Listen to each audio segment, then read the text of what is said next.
Well, good morning, everybody, and what an absolute joy it is to be here today and see you. For those of you that were here in 2019, you'll remember that it wasn't blue sky with a few fluffy clouds.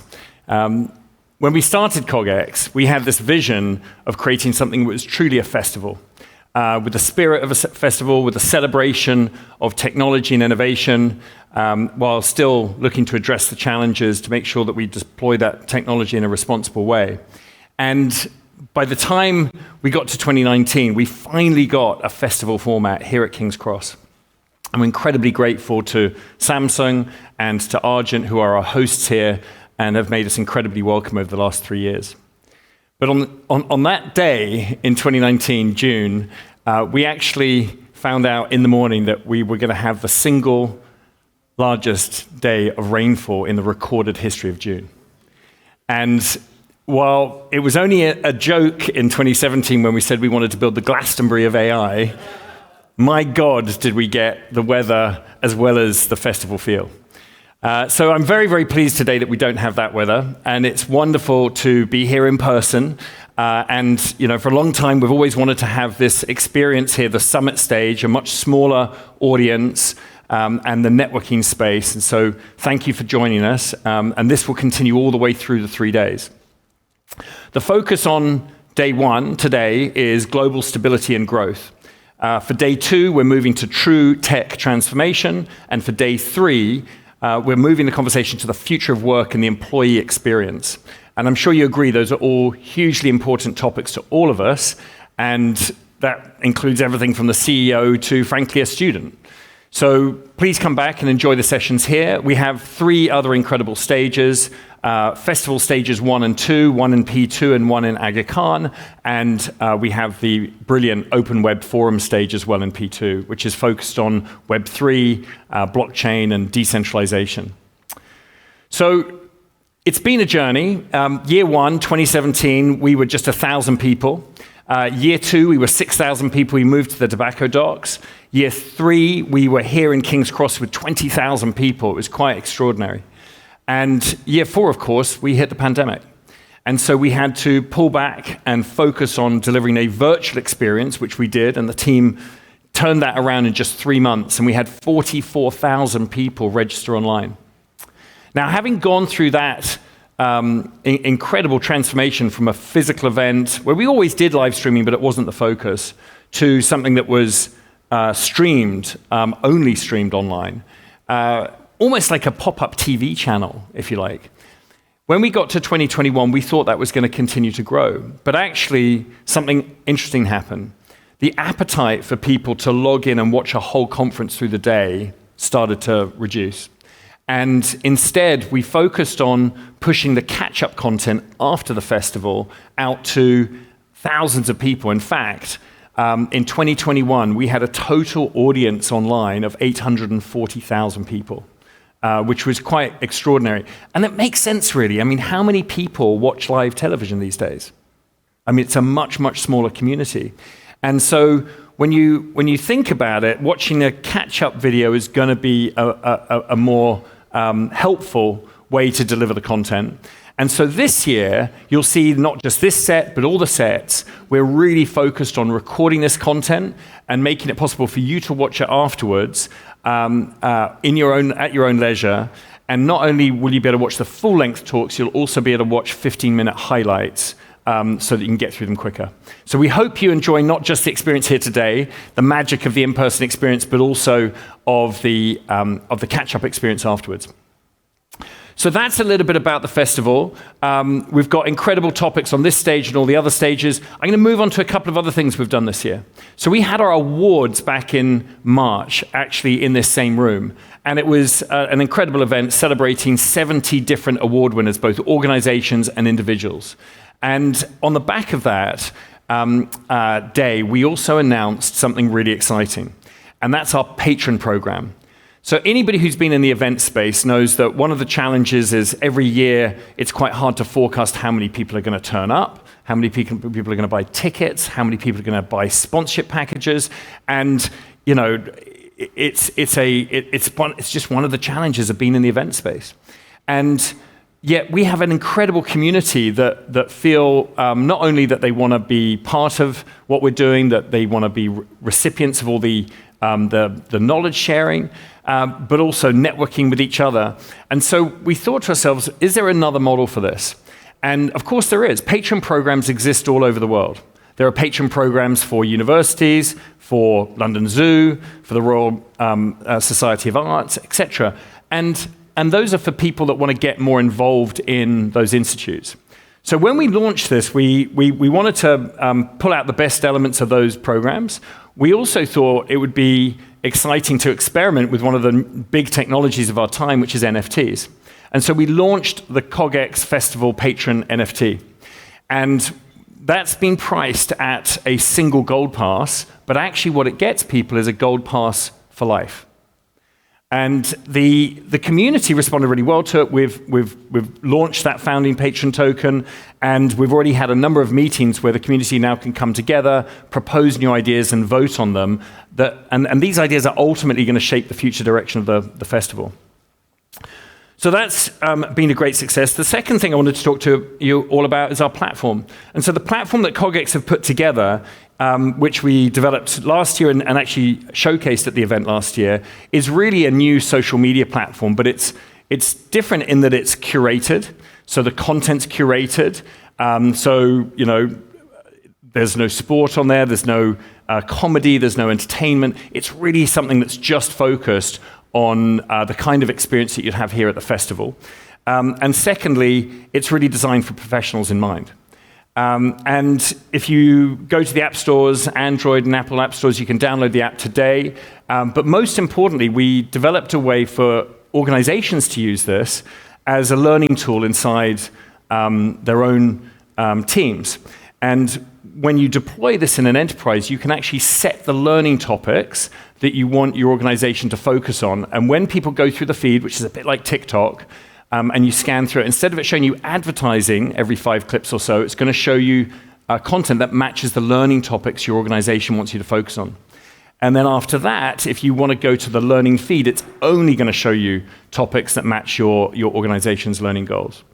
And so the app's now being deployed at scale in a number of large enterprises, and we'd love to talk to any of you that are interested in finding out more about it. We have a booth down on P2 that you can check out.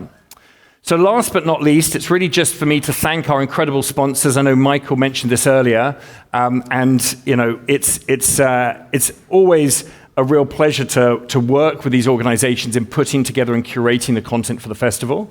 And this year, we extended that to this GLS, the Global Leadership Summit partners. And they are, as you can see, Quantum Black, which is a McKinsey company, Shell, Fabric Ventures, and PwC. And if we move to the supporting partners, we're very grateful to have the support of Egon Zehnder, MindGym, and ARC. So that's probably enough from me for now. We're going to kick off the day here, the days themed around global stability and growth, with a dear friend, Azeem Azhar, who has not only created one of the most incredible newsletters that I know many of you probably subscribe to, but also written a wonderful book called Exponential View. And we're going to address the question, how do we get the next 10 years right? So Azeem, can I welcome you on stage?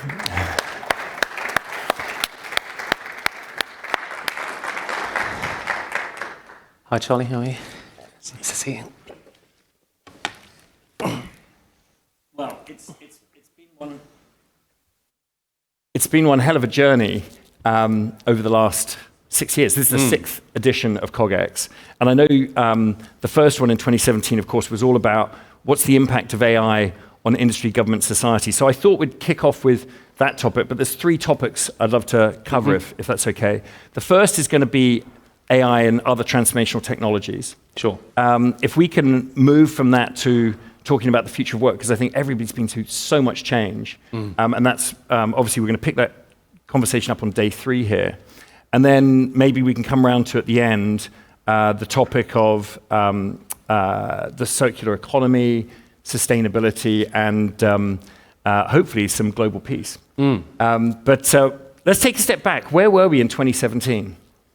Yeah, well, first of all, amazing journey for CogX. And 2017, it's really interesting, we were chatting before. about what were the things that we really cared about at the time. And Nick Bostrom had a book called Superintelligence come out a few years before that, and we'd had some of these breakthroughs in machine learning. DeepMind had been acquired by Google. It had just AlphaGo had just beaten the European Go champion, but I don't think it had beaten Lisa Doll at the time of the first. That's right. First CogX. And so there was all this potential, and I think we were really concerned about largely some of these really, really significant existential challenges. And there was always also waiting in the wings this promise of the self-driving car. And I remember in 2016 telling my son, who was 11 at the time, that he probably wouldn't need to get a driver's license. I'm still teaching him how to drive right now. And I changed my mind by about 2017, and I think it remains the case that KIT, Hasselhoff's car, is still the gold standard for the self-driving car. What has happened in that time, though, is, of course, there was a lot of hyperbole about what could be exciting, what might happen, is real fundamental underlying progress. So in 2017, this particular technology architecture called the transformer, the first paper was called BERT, hadn't been developed. And yet it's a transformer model that is now in things like GPT-3, and we've all seen the experiments and the examples of that technology, and it's been industrialized. So what's happened in that time has been that there's been real research and industrial progress in AI. Billions of dollars have gone into both in corporate investing and venture capital in the sector, and the stack has really, really matured. So in 2018, on the cutting edge stage at CogX, we had, 2019, forgive me, the wet one, we had Nigel Toon from GraphCore. And GraphCore is a British company that specifically makes chips to accelerate AI. And that notion that we need a new semiconductor industry, that what Intel and ARM and AMD were doing was not really sufficient to meet the needs of AI, has actually come to pass, not just through NVIDIA, of course, but companies like GraphCore and others. So that bottom layer of the stack is much richer. The layer of algorithms, the tools that we use to get the data has got much, much richer. And then critically, over the top, the notion of machine learning operations has become a professional discipline. And what we embed in machine learning operations are also all the concerns about responsible AI, which has been a big driver of kind of CogX's editorial themes over the last 6 years. For sure. And that full stack did not exist the first time we sat. And we didn't know what it would look like. At all. And now, we have it. But what we don't have is despite what you might have read about that crazy Google engineer over the weekend, we don't have conscious AI, and we're still, I think, as far away from it today as we were 5 years ago. And I specifically remember being on stage for 2017 and asking that question to several, I won't mention their names, panelists. But it's all on YouTube, so you may as well just mention their names. Who, and we asked a couple of questions. So how many years till we have autonomous cars or even trucks? Because, of course, the big meme at the time was truck driving is the biggest job by numbers in America. And, how long is it going to be before that job doesn't exist? And, of course, the other one was how long till artificial general intelligence rather than just narrow AI. Right. And so where would you say we are on those two? Because what did they say? They said, well, the most aggressive was 5 years to AGI, to general intelligence. Right. And everybody was pretty convinced within 3 years we were going to have some serious autonomy in our cars. And actually, the head of data from Uber presented their technology at the time. And it was impressive then, on a screen. On a screen. And of course, Uber sold that and shut down that unit. I think so there are a number of different ways to look at autonomous vehicles. Right? One is the problem was much harder than we thought. And that when it comes to driving autonomous vehicles, the edge cases, that is every weird thing really, really matters because it involves the danger of death. And people didn't really understand quite how difficult that would be. I think there's a second way of looking at the problem, which is to what extent does autonomous driving actually solve a real problem?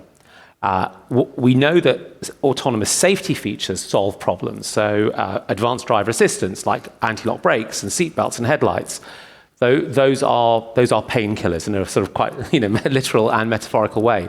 But there was a sense of real technology push around autonomous vehicles. But the thing that has really transformed urban transportation is micromobility. It is electric bikes, electric scooters, shared infrastructure assets, using very, very much dependent on the kind of technologies that you and I talk about, like GPS and databases and routing algorithms and digital payment schemes, but not on human-like AI to navigate roads. So I think that is a story that's almost as old as the technology hills, which is, you take something like General Magic, which was the first smart device. It failed in the late 80s, early 90s because the underlying technologies were not ready. 20 years later, people have got smartphones which do the thing that General Magic thought. So I think we can see something similar with autonomous vehicles, which is it's a bit too technology push right now. And because of that, it's too hard and it's basically too risky to have it. There are trials, and Waymo has started in certain places operating. So I think that if we talk in 5 years' time, hopefully we'll still be young and vigorous. We will have a different story, but it was a case of technology push, I think. And then that's where micromobility came in. It served a customer need. And so I'm going to put you on the spot just before we move on from this topic. What's your prediction as to when we'll now have an autonomous consumer road car? Autonomous consumer road car, I think, is just it's really, really far away. I think it's outside of the next replacement cycle. So typically people own their cars for 10 years. And what's more likely to happen is that when people buy a replacement car in 5 or 6 years, that will start to be for certain cohorts the last car they actually own, not but for all. And I think by the time you think about replacing that vehicle, enough of the industry structure will have changed in terms of shared assets, and we would have figured out all those complexities. The big problem with a shared vehicle is, and I'll give you this live example, right? Everyone knows that when we drive around a big city, we drive this 2-ton vehicle with only one person in the car. And the argument is, well, why don't you just take a one-person vehicle for that? And then you go, no, because once a year I go and see my cousin Bob, and Bob lives up in Sunderland, and I've got to go up the M1 with my kids, and therefore I need a 7-seater for that one journey. And so the reason you don't get the one-person vehicle is for that one day. And we don't have an answer, right? You can talk to micromobility guys and go, well, no, we don't know about that. So we all keep these big over-spec'd vehicles with us. And I think it'll take a decade to figure out how to solve that problem, or 15 years, because lots of other things have to come into place. So. And by that you mean an autonomous fleet where you can pick and choose? Where you could pick and choose, or semi-autonomous, and you don't mind doing that. And it may actually just be cohort behavior, that the people who are younger than us, so people in their early 40s and below, just won't mind doing that. And we just have to get washed out through the system. And so you think, so that's beyond 10 years for you? Yeah. Okay. Yeah, but thank you for putting me on the spot. Delete that bit from the YouTube archive. Very good. And I know there's some great technologies being developed here in the UK, actually, in that space. Have you seen Waves? I've seen them drive around, North London, actually, some of their cars. And of course, there's the Arriver as well. Arrival. Yeah.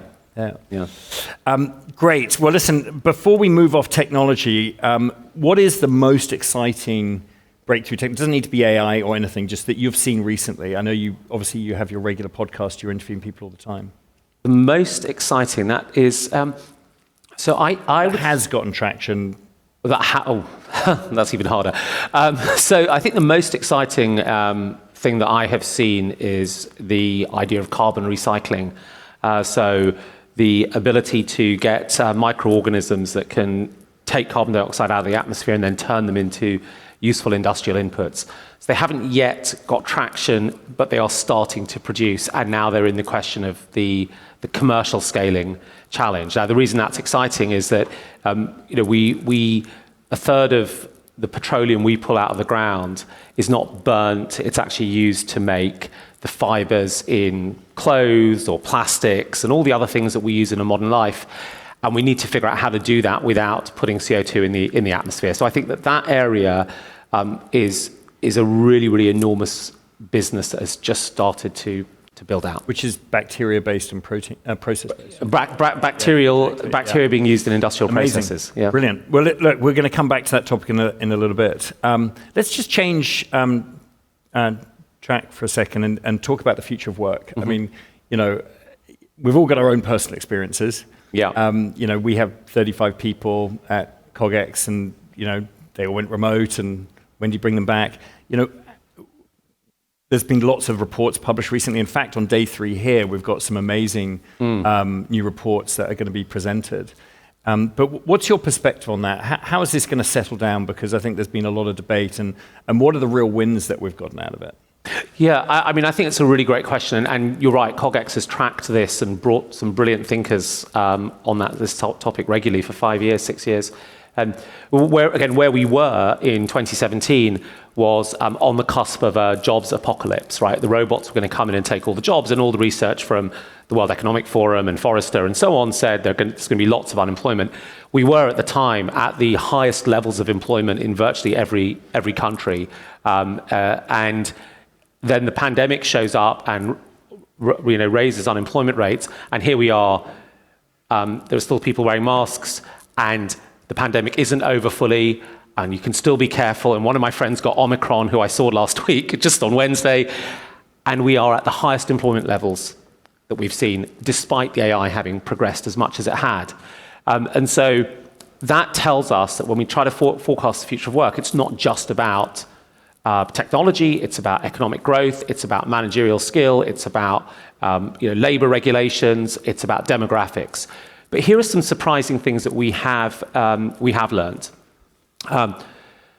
One thing that we learned was that, believed strongly, was that when you come to distributed work, teams don't get as productive, and they certainly are not as productive on questions of innovation. And the reasons for that were that we needed to be face-to-face to kind of spitball and brainstorm and whiteboard. And Carl Fry, who I know has spoken here in previous years, and an Oxford economist, had a paper come out 6 weeks ago where he shows that over a 60-year period looking at distributed work, it's true, rates of innovation decline. The teams who are working collaboratively over a distance are less creative. But come 2010, he saw a reversal in that. And that he was looking specifically at the highest end of creativity, which is scientific research, and he sees that these distributed teams start to get better and better and better. And now there's no penalty. Actually, there's a sort of a dividend for it.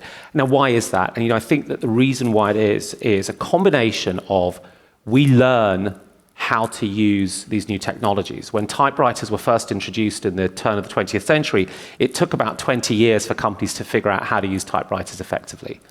But the second thing is that the tooling that distributed teams have now is much better than it was. In 2010 to 2012, you saw the launch of Slack, GitHub, Zoom, and a whole bunch of these other remote working companies because there was no market for those tools before then. Now there is. So the thing that we are starting to learn, and there is a McKinsey paper that came out on, it was June the 6th, which I think was a bank holiday for us. So why was I reading it? I should have been eating cucumber sandwiches. But that said that virtual teams, distributed teams in companies are demonstrating they can be more productive and more innovative. And I think that is the intersection of employees figuring out what they need to do, managers knowing how to manage them, and the tooling being in place. So I think that's a surprising outcome. And one of the consequences of that outcome is that for a company, you are now able to appeal to a global labor force. Now, if you have a business that's headquartered, I'm headquartered in Golders Green, because that's where I live. If my team had to work sort of in a single place that needs to live within 45 minutes. We actually have talent in New York and Serbia and Canning Town and places that are much, much further afield, and I think that will be true for everyone. That also has an impact for political issues like levelling up. Sorry, I just want to finish one last thought. Yeah. Right, which is that you don't necessarily need to agglomerate people into your big cities. If you can now say to employers, there is no productivity or innovation penalty for hiring people anywhere in the country, you start to change the way in which we think about where people should live. Look, a lot of that makes a lot of sense, and we're going to dig into this on day 3, so we don't want to go too far down that track. But what's amazed me is how many different views there are on this. Yeah, because you have a different view. Well, I know. we go back and forth on this, and I think it depends on department, and I think it depends on which product it is. And if there's something that's more mature and you're scaling it up, there's absolutely no question that is true. I think that creative process is where the question mark is. And obviously, Elon Musk has a very different view. Now, some people think there were different motivations for him saying everybody's got to come back into the office for 40 hours a week. But you can't deny they've been one of the most, or so his companies have been some of the most successful innovators. Yeah. And so, there are lots of different views out there. But I think there's something that you said to me earlier, Charlie, that I think is really so insightful on this question, which was, if I misrepresent how you've been thinking about CogX, just correct me, but essentially, I think you said, well, look, we'd hired people who were going to work together. And that had been the expectations in our hiring. It had been the expectations of how they were going to work with each other. And there's a lot that needs to change to suddenly say, listen, you guys work in a distributed format. Yeah. And I think what would have happened with a firm like Tesla or Apple is that you've hired people with a fundamental assumption they're going to work together. And that is how you've set lots of internal training and language and culture. It's not so straightforward. And I think that's really a very powerful insight about for any other leader, which is the way that you have kind of framed your own strategic choice here. Look, I think it is very situation dependent, but certainly our observation is that once you got people back into the office, the number of sidebar conversations that happen that you would never schedule a meeting for, and aren't the same as having a quick exchange of views on Slack. And those can be 30 seconds to 3-minute conversations that happen constantly across a desk. That's the bit that's hard to do in small squads. Yeah. So it's going to be interesting to see how it plays out for sure. Let's move on to the third topic, because we're going to run out of time in a minute. There's a lot going on in the world. Sure. The economy is obviously going through a lot of change. Some interesting announcements in the US yesterday. And obviously we've got the tragic events in Ukraine with both loss of life on both sides. We've got the consequential questions and challenges around food security and food supply. And we've got some sessions later today on global diplomacy on this stage. And I think certainly in scientific research, where we started in AI, there's incredible global collaboration still. So it's there's obviously a lot of complexity around that. And we talked briefly about climate earlier. That's got to be one topic where we have to collaborate to address that challenge. Yeah, I mean, it is a really complicated time, and maybe just pull out three themes that connect all of those. So the first theme is that lots of the technologies that we discuss here and talk about here are very much in their nature supportive of our tackling of climate change. So even something like AI will help in a number of different ways. Allows us to track biodiversity loss and therefore take the right actions. When you start to do things in silico, that is in simulation using machine learning rather than in real world, you go through your learning and your optimizations at an energy cost, but not at the physical cost of moving planes and ships and trucks around the world. So what you start to see pretty consistently is a sort of a resource dividend that plays out. And if you think about the UK's CO2 emissions, they're today at the same sort of level of where the UK was in 1870, but producing much more welfare as measured by GDP or other stuff. And so the advanced technology is largely, if you run it well, delivers welfare at lower resource usage. So that's one major theme. I think the second key theme is that the unwinding that we see, and that's what the Russian invasion of Ukraine also represents, is a pretty common unwinding. I write about it in my book, where I say the world is not flat, the world is spiky. And then I think the question is, what is the frame that we use to make those decisions? The frame used to be, and had we sat down in 2014 and had this conversation, the frame would have been, it's all about globalization and the Washington Consensus, massive markets, clear standards, everyone plays by the same rules. But actually that's not the case, right? Nations still have their own individual interest, and we see that now playing out.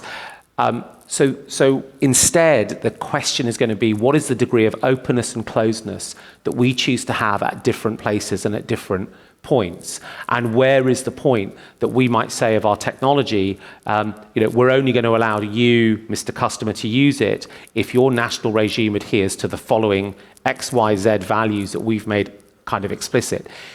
And that is not the way that we have thought about things since the early 70s. And I think that question, that new language that trade negotiators and diplomats and business people are going to take on is going to be one about degrees of openness and closeness.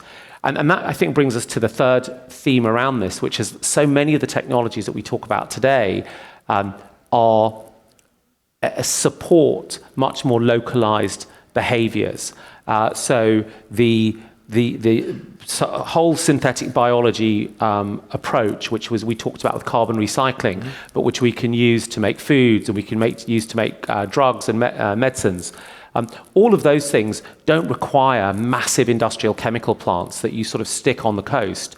They can be in buildings the size of a few shipping containers. So they can be at the town and city level. When you think about solar power and wind power, of course, you can have your huge offshore wind farms, but you can also have decentralized renewable power, which can run on people's rooftops and industrial parks that can be town and city level, not national level. And small modular nuclear reactors don't have to be the size of Hinkley B or Sellafield. They will run in the size of 2 shipping containers and again can be localized as a result. And so a lot of the technologies that we look at today have a different model to what we think of the industrial age, which was high extraction. Because you're having to put in so much fossil fuels, you need to be by a port. Because it's expensive to move that stuff, you need to build your industrial system near there. You then need to have a kind of infrastructure that moves it one way. Actually, we've got these dematerialized approaches. The materials can be parceled up in smaller amounts, and therefore you can start to localize much more of what you choose to do. And I think that when you put those three themes together, I think what you can talk about is we can achieve things of like energy and food and material security without necessarily having to rely on these single global supply chains, and we can do so at a lower environmental footprint. Now, if enough people believed that, I think we could start to make that happen, and I think that's quite a golden green scenario. No, so localizing production also ties into the whole vertical farming. Right. View. So the future of agriculture. I think that's a really exciting idea. I mean, we've got a talk later where they're going to address these small-scale nuclear plants. Oh, have you? Brilliant. Yeah. Oh, who is that? It's Warren East from Rolls-Royce. Yeah. Great. So we'll have a chance to hear from the experts on it, but the energy crisis, inflation, what's going on in the economy.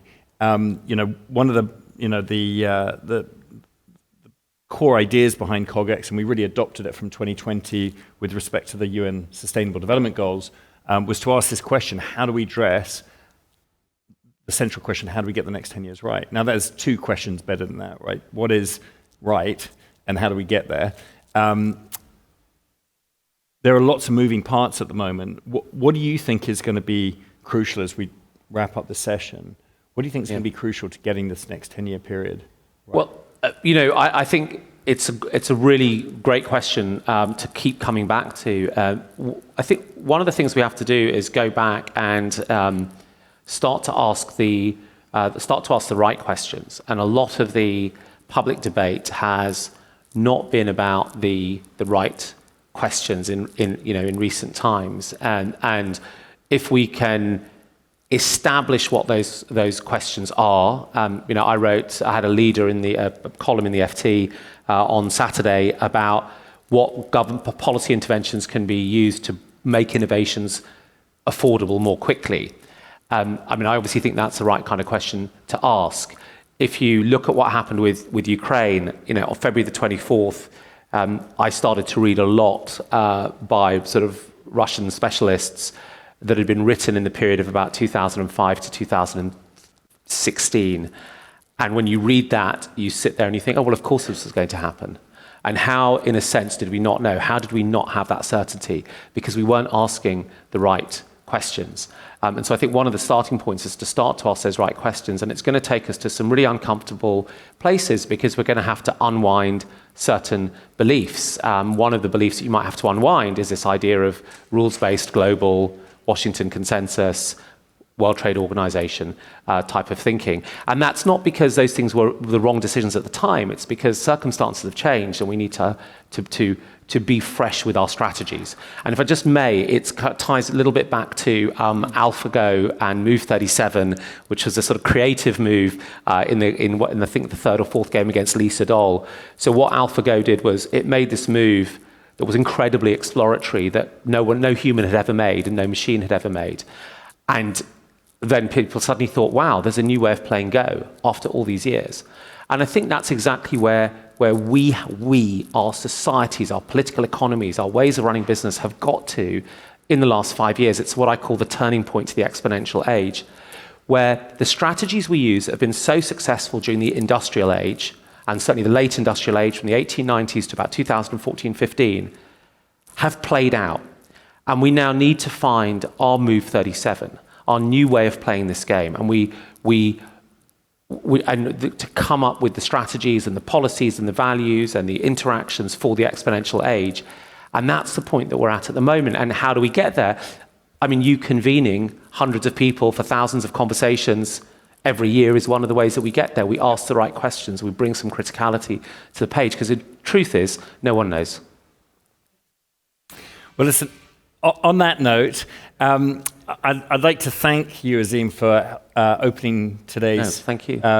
summit stage, and obviously your book, Exponential Age, depending where you buy it, right. is brilliant, and I believe you're going to be doing a signing. We're going to try and do a signing. We'll have to get the stock, but once we do that, we'll do a signing in here. Yeah.